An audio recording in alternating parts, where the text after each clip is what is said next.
हुजूर की शान में बोलने लग गया। पत्थर कैसे बोल सकता है, पत्थर कैसे बात कर सकता है? मेरे अजीजों, ये क्या मौजज़ा था। अब मैं आपको बताऊं, हुजूर अकरम सल्लल्लाहु ताला अलैहि वसल्लम जब वहां से वापस लौटने लगे, सहाबाए कराम फरमाते हैं हम इसी ताज्जुब में थे कि क्या माजरा था।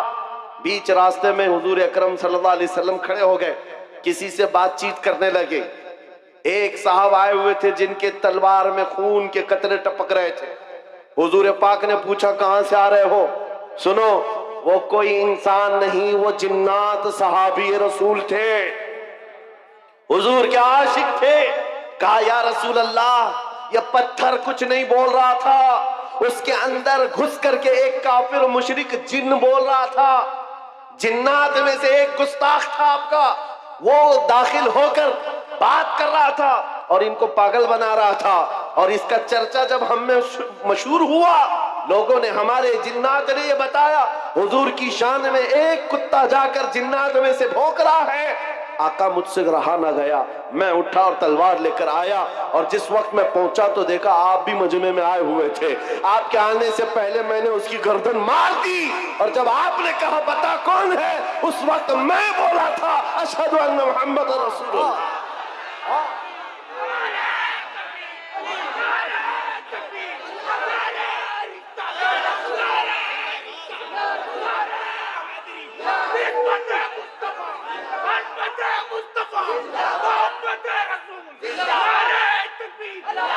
इस्लाम की फितरत में कुदरत ने वो लचक दी है, जितना ही दबाओगे उतना ही वो उभरेगा। कोशिश जहां जहां करके देखा है इन्होंने, हर जगह पर अल्लाह करीम मीनारे नूर को और बुलंद फरमाता है। बगदाद में भी ऐसे ही हुआ था, ततारियों ने हमला किया था। ततारी एक जमात है, पूरे मुसलमानों को काट कर रख दिया था और खोपड़ियों से मीनार बनाया था। दरियाए दजला के पानी को मुसलमानों के खून से लाल कर दिया था। और दरबार में एक बार ततारियों के बादशाह ने एक ईसाई पादरी को बुलाया था और चंद मुसलमानों को जंजीर में बांध करके उसके दरबार में खड़ा किया था। पीछे हाथ बंधे हुए उलमा हैं, मोमिनीन की जमात है, लेकिन एक ईसाई पादरी को बुलाया और कहा इनके नबी की शान में खूब गालियां दो और इनको जलाओ, इसलिए कि दुनिया को अच्छी तरह से मालूम है इनको काटने से मारने से उतनी तकलीफ नहीं होती, इनके नबी के खिलाफ बोलो तो ज्यादा तकलीफ होती है। आज भी वही हाल है, आज भी यही हाल है। ये दुनिया जानती है हम अपने ऊपर आए हुए जुल्म को सह लेते हैं, लेकिन हुजूर के नाम पर एक जुमला भी सहने की ताकत नहीं रखते। ये ईमान है हमारा, ईमान है। जब वो ईसाई पादरी दरबार में, भरे दरबार में भौंकने लगा हुजूर की शान, पता है उस वक्त क्या हुआ था? बादशाह का एक पाला हुआ कुत्ता, जिसको सोने की जंजीर से बादशाह बांधता था, ट्रेंड कुत्ता है, आवारा कुत्ता नहीं, पाला हुआ। और पाले हुए कुत्ते हर चीज जानते हैं।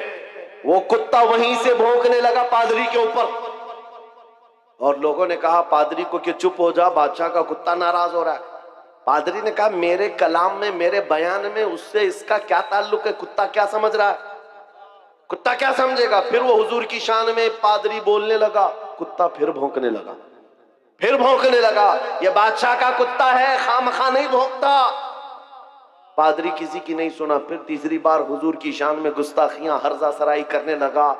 कुत्ता जंजीर तोड़ कर निकल आया और भरे दरबार में आया और ऐसा हमला किया उस पादरी के ऊपर, चढ़कर दम जदन में उसको फाड़ कर दो टुकड़े कर दिए। ऐसी हैबत तारी थी सबके ऊपर, ऐसी हैबत तारी थी, कोई कुत्ते के करीब नहीं जा रहा था। बादशाह कुर्सी से खड़ा है, दरबारी सब खड़े हैं, और उस वक्त जो मोमिनीन है, उलमा की जमात, जंजीरों में उनके हाथ बंधे हुए थे, वो कहने लगे मौला तेरा कैसा करम है, हाथ बंधे हुए हो मोमिनीन के।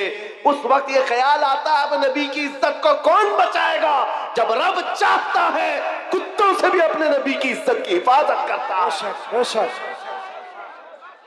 और ये आम कुत्ता नहीं, इमाम इब्ने हजर अस्कलानी लिखते हैं कि इस कुत्ते की इस हरकत की वजह से सिर्फ डर नहीं बैठा था, उस दरबार में मौजूद 10,000 ततारियों ने इस्लाम कबूल कर लिया। कहां कहां से मिटाओगे, कहां कहां से निकालोगे?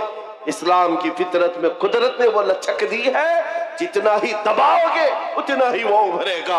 आज के दौर के कुत्तों से भी मैं कहता हूं, आज बहुत सारे लोगों को खुजली हुई है, जगह जगह बैठकर छोटी वीडियो बनाएंगे, वायरल करेंगे, इस्लाम का विनाश कर देंगे, 20 लाख लोगों को कत्ल कर देंगे।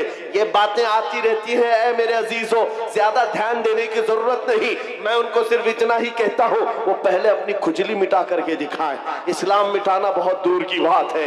इस्लाम किसी छोटे पौधे का नाम नहीं है, उस अजीम दरख्त का नाम है जिसकी जड़ें तहतुस सरा में है, उसकी शाखें औजे सुरैया पर हैं। तुमसे बड़े बड़े भी आए और सड़े सड़े भी आए, चंगेज भी आया, हलाकू भी आया, पता न जाने कितने आए, जिनके डिक्टेटरशिप का हाल ये था 50 लाख लोगों के कातिल भी हमारे ऊपर हुकूमत करके चले गए, इस्लाम का बाल बाका भी नहीं कर सके। आज भी इस्लाम फल रहा है, फूल रहा है, और 5 साल की नशेड़ी हुकूमतें अगर ये सोच ले कि हम इस्लाम का खात्मा कर देंगे, विनाश कर देंगे, ऐसा कभी नहीं होगा। मेरा रब फरमाता है, युरीदूना लियुत्बिउ नूरल्लाहि बिअफ़वाहिहिम व यअबल्लाहु इल्ला अन युतिम्मा नूरहु। लोग ये चाहते हैं अपने मुंह के फूंकों से इस्लाम का चिराग बुझा दे, अल्लाह अपने चिराग को मुकम्मल करके रहेगा। मैं ये कहता हूं, जमीन ऊपर जा सकती है, आसमान नीचे आ सकता है, मगर मेरे रब का फरमान झूठा नहीं हो सकता। अकीदा है कि नहीं तुम्हारा? हुजूर पाक सल्लल्लाहु ताला अलैहि वसल्लम के नाम पाक को अल्लाह ताला सलामत रखेगा। ये आज हमारा इम्तिहान है, हमें देखा जाएगा हम कितने हौसले वाले, हम कितने जज्बे वाले अपने नबी पाक के लिए। मेरे अजीजों, आज तो लोगों को बात करने में भी दिक्कत होने लग गई। सोचने लग गए अगर हुजूर पाक की अजमत और उनके नामूस पर बात करूं, कल को केस ना हो जाए, मुकदमे हो जाए, और फिर मुझे पता नहीं क्या क्या सजाएं होंगी। ऐ नौजवानों, इन सब मसाइल को क्यों सोचते हो? क्या तुमने बिलाल हबशी की तारीख नहीं पढ़ी है? उन कुफ्फार ने क्या नहीं किया था। एक ड्रम में, जो लोहे का ड्रम होता था, बिलाल हबशी को दिन भर उसमें डाल के रखते थे गर्मियों में, और ऊपर से ढक्कन बंद करके, ऐसे कि कोई सख्त से सख्त आदमी भी गल जाए गर्मी से। फिर शाम को निकालते, पूछते, बता बिलाल तेरा खुदा कौन है?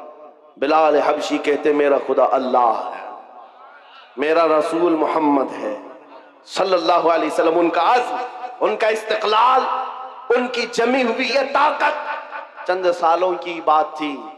कुफार मक्का का जुल्म तो सह लिया, लेकिन मेरे अजीजों, ये मॉब लिंचिंग हमेशा नहीं चलती।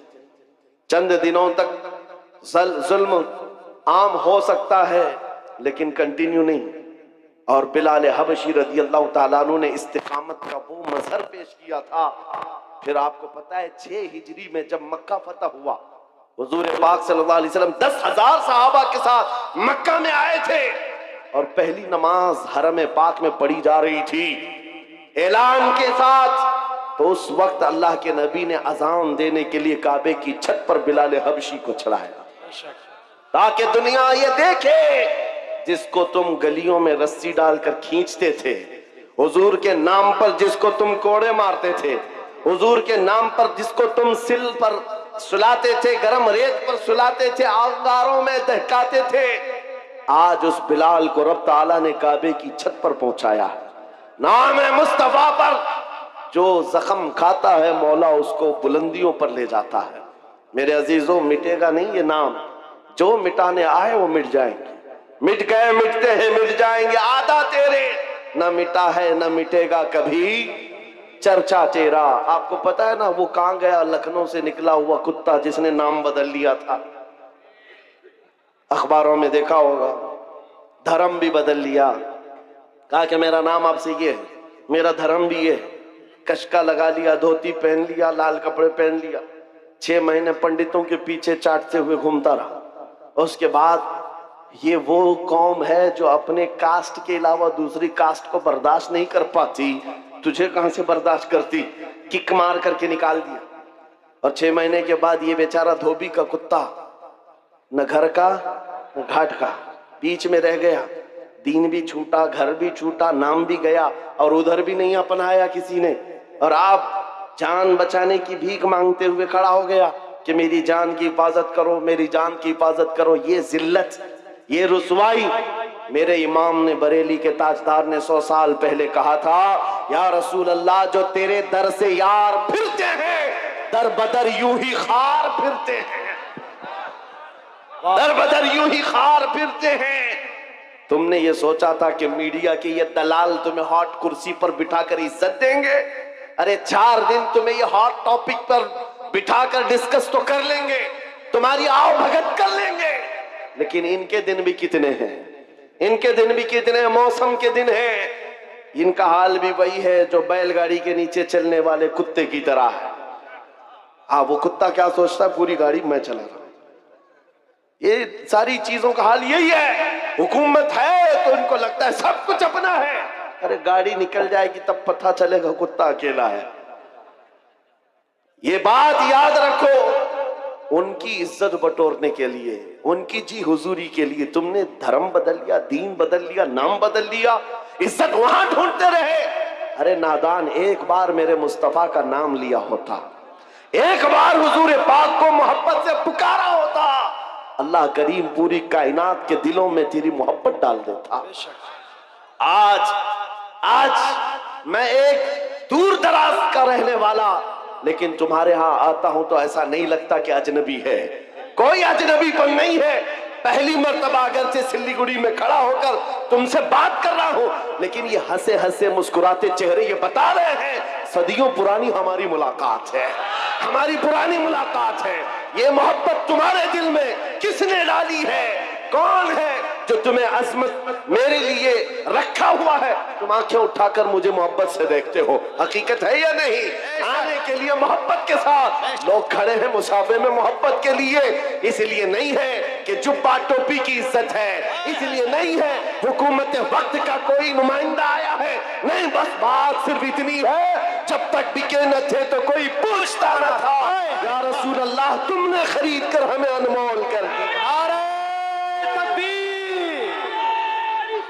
या रसूल अल्लाह जिंदाबाद, आला हजरत, आला हजरत, ताजुश शरिया, ताजुश शरिया, ताजुश शरिया, ताजुश शरिया, ताजुश शरिया, ताजुश शरिया। आप तवज्जो से ये बात समझ के चलो। देखा है, उनकी बात करो, हर दिल पे राज करो। हुजूर की बात करो, इज्जत कमाना है, हुजूर के आशिक, हुजूर की वफादारी, उनके दरबार की नौकरी।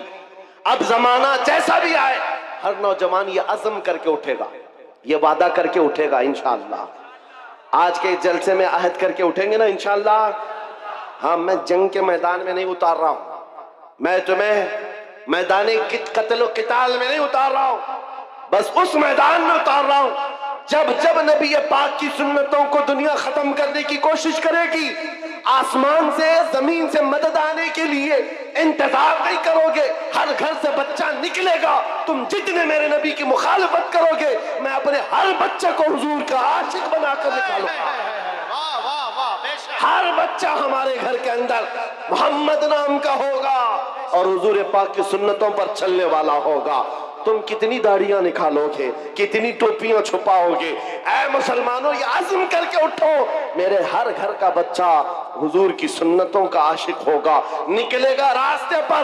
दुनिया कल को पुकार कर कहेगी, अरे ये सिल्लीगुड़ी की गलियां नहीं नजर आती, यहाँ तो मदीने की गलियों की खुशबू आया करती। ये आज़म लेकर के उठोगे, वाह, ये आज़म लेकर उठोगे और फिर तुम्हारे अंदर ये जोश और जज्बा खुद आएगा। तुम्हें सलमान अजहरी बनने की जरूरत नहीं, ये बनाया जाता है।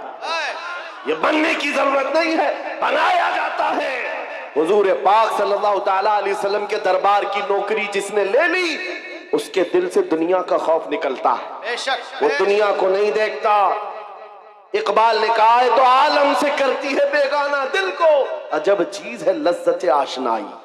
हुजूर पाक की मोहब्बत जिसके दिल में आ जाए, दोनों आलम की उसे परवाह नहीं है, कौन क्या कह रहा है, कौन क्या करने वाला है, इस बात की फिक्र नहीं।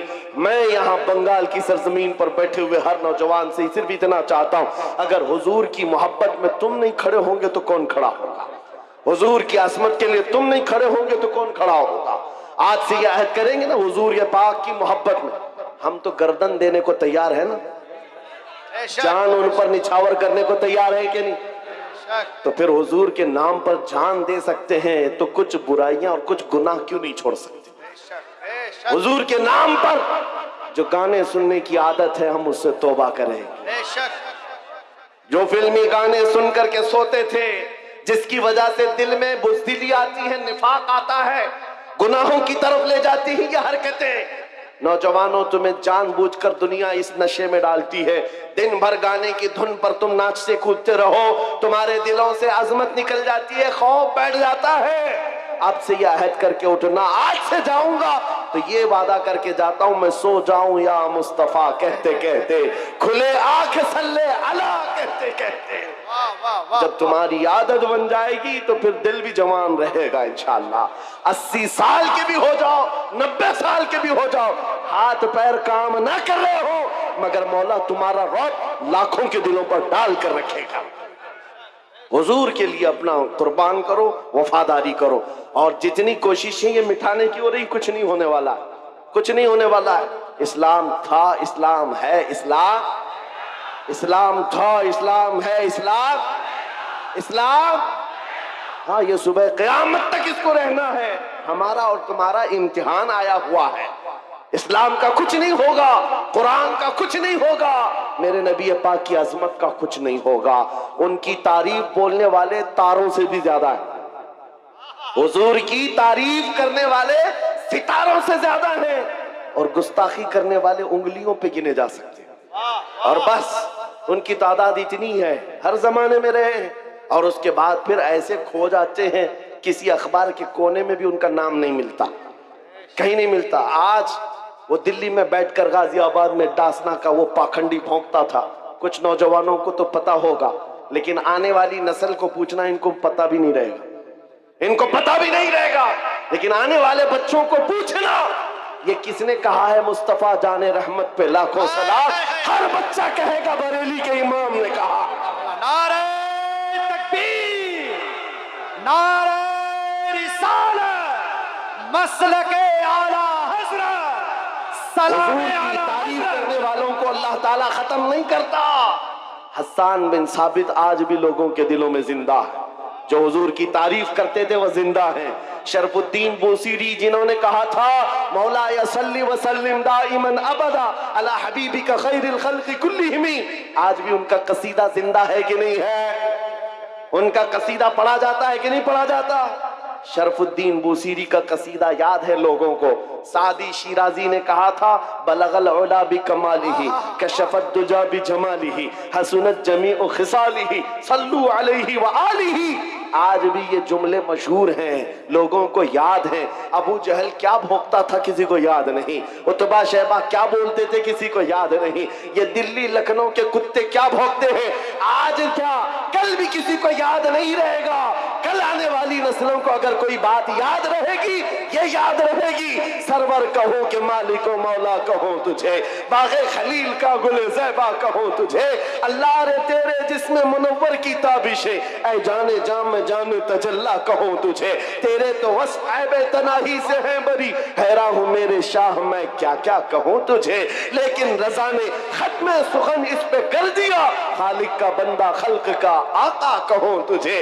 हो सकता है यहाँ बैठे हुए सारे लोग नात खानी नहीं करते होंगे, सब नात नहीं पढ़ते होंगे, चंद लोग ही हैं जो नात पढ़ते हैं। उसके बावजूद 100% गारंटी के साथ मैं ये कह रहा हूं, तवज्जो, बहुत बड़ी बात कर रहा हूं, बहुत बड़ी बात मैं अपने हर मजमे में ये कहता हूं और नापता भी हूं, गारंटी के साथ कह रहा हूं, बच्चों को हमारी गुस्ताखियां याद नहीं रहेंगी, हुजूर की तारीफ याद रहेगी। कि एक तरफ नबी अशरफुल उलमा है, तुम्हारे बेटों के मुस्तकबिल की जंग लड़ी जाए तो साथ रहोगे आप जरूर करें। और बहुत तेजी से चंद अशआर में हाजिर करता हूँ, एक बार दरूद पाक के नज़राना पेश कर लें। पढ़े अल्लाहुम्मा सल्ली अला सय्यिदिना मौलाना मुहम्मद व अला आलि सय्यिदिना मौलाना